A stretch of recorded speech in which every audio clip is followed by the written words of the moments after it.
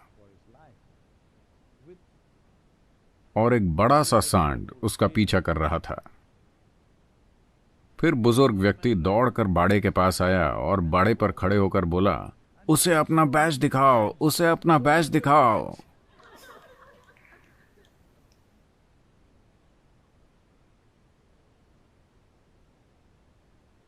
कृपया वायरस के सामने अपनी उपाधियां मत दिखाइए। ये कोई भेदभाव नहीं करता।